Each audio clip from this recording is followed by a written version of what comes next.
নমস্কার বন্ধুরা, ইত্যাদি কিচেনে সবাইকে স্বাগত। নতুন বন্ধু পুরনো বন্ধু সবার প্রতি রইল আমার অনেক অনেক ভালোবাসা। আজকে শেয়ার করব উচ্ছে। দেখুন, আমি একটু বড় সাইজের উচ্ছে নিয়েছি, দু একটা পেকেও গেছে প্রায়। এই যে নিয়ে কেটে আমি লম্বা লম্বা করে কেটে নিয়েছি। আর দুটো আলু সিদ্ধ করে নিয়েছি, একটা টমেটো কেটে নিয়েছি, কাঁচা লঙ্কা নিয়েছি ট্যাংরা মাছ। আসুন দেখে নিই কীভাবে রান্নাটা করি। গ্যাস জ্বালিয়ে আমি কড়াইটা বসিয়ে দিয়েছি, দিয়ে দিচ্ছি সরষের তেল। আজকে করলা রান্নাও আমি সরষের তেলেই করব। নিয়েছি ট্যাংরা মাছ, তো ট্যাংরা মাছ হচ্ছে নদীর মাছ, তো একটু কীরকম কেমনি যেন একটু কালো টাইপের আছে, তো ওগুলো আমি একটু মেখে নিচ্ছি। দিয়ে দিচ্ছি একটু লবণ আর সামান্য একটু হলুদ গুঁড়ি। সামান্য একটু তেল দিয়ে মাখিয়ে নেব, যেহেতু ট্যাংরা মাছ একটু ফাটতে পারে, তো একটু তেল দিয়ে দিলে আর ফাটবে না, তো একটু তেল দিয়ে মেখে নিচ্ছি। দারুণ হয় এই গরমেতে, এই হালকা পাতলা করলা ঝোল দারুণ লাগে খেতে। নিরামিষ তো ভালো লাগে, আর মাছ দিয়ে তো ভালো লাগেই, এ তো কোনো কথাই হয় না, কারণ বাঙালি মাছে ভাতে বাঙালি। মাছ হলে এদের আর কিচ্ছু লাগে না। তেলটা গরম হয়ে গেছে, দিয়ে দিচ্ছি মাছ। ট্যাংরা মাছগুলো আমি ভেজে নিয়েছি, এখন আমি তুলে নিচ্ছি।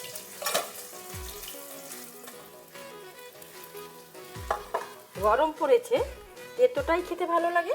ওইতে কড়াইতে আমি দিয়ে দেবো উচ্ছে ফেলে, দিয়ে দিলাম।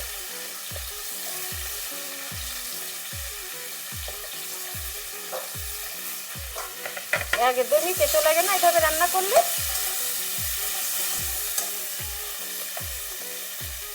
দিয়ে দিচ্ছি একটু হলুদ গুঁড়ি আর স্বাদ মতো লবণ, দিয়ে ভালো করে একটু নেড়ে চেড়ে ঢেকে দেবো।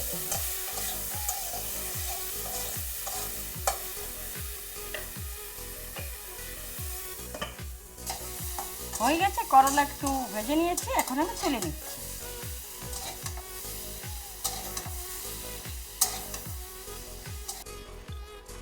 আজকে কোনো মশলাই ব্যবহার করব না, কিন্তু একটু জিরে ভেজে নিচ্ছি। একটু জিরে ভাজা দেবো, জিরেগুলো একটু শুকনো কলাই ভেজে নিচ্ছি। হয়ে গেছে সুন্দর, এখন আমি তুলে নিচ্ছি।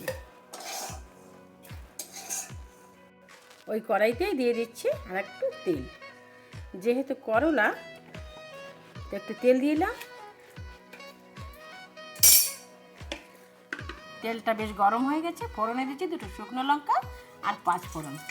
এই 5 ফোড়নটা দিয়ে করলা রান্নাটা করে না খেতে দারুণ লাগে। বন্ধুরা, যে যেখান থেকেই আমার ভিডিওটা দেখা শুরু করছেন, প্লিজ বন্ধুরা একটা লাইক দিয়ে দেখা শুরু করবেন। আর যারা নতুন প্রথম ভিজিট করছেন, একটু সাবস্ক্রাইব করে পাশে থাকার অনুরোধ রইল।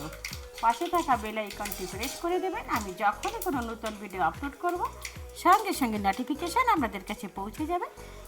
আপনারা আপনাদের সময় মতো দেখে নেবেন। যদি ভিডিওগুলো ভালো লাগে এভাবে কন্টিনিউ করবেন, প্রচুর মাত্রায় বন্ধু বান্ধবদের সঙ্গে শেয়ার করবেন। এভাবে আমার সঙ্গে থাকবেন, আমিও সবার সঙ্গে থাকবো। হয়ে গেছে ফোড়নটা, কাঁচা লঙ্কাটাও ভালো করে ভেজে নিয়েছি।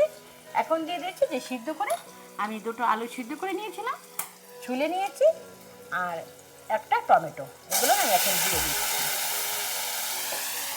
একদম হালকা পাতলা ঝোল, খেতে দারুণ হয়। এখন দিয়ে দেবো একটু লবণ, স্বাদ মতো লবণ দিচ্ছি, আর হাফ চামচ হলুদ গুঁড়ো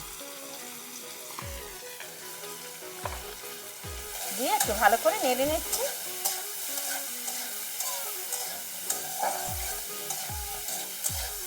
আলু আর টমেটো আমি ভালো করে একটু ভেজে নিয়েছি, এখন দিয়ে দিচ্ছি জল।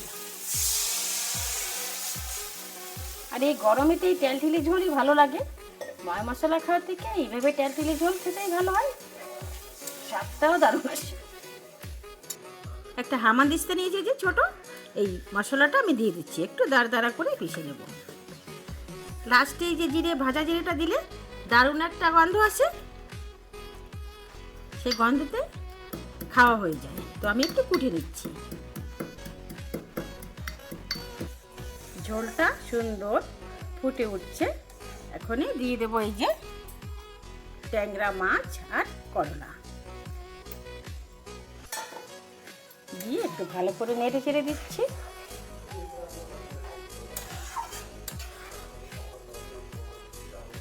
ঝোলটা আর একটু কমুক, তারপরেই হবে।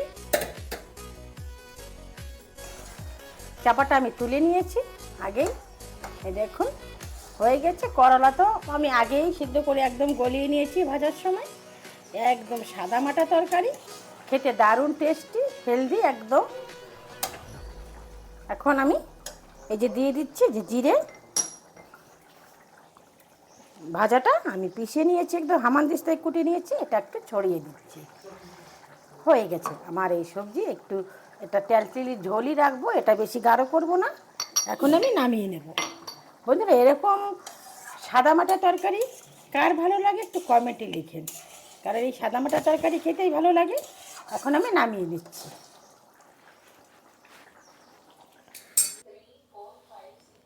আলু, করলা, ট্যাংরা মাছ দিয়ে একদম টেলটেলি রসা, খেতে দারুণ হয়। এরকম নিত্য নতুন ভিডিও পাওয়ার জন্য আমার সঙ্গে থাকবেন।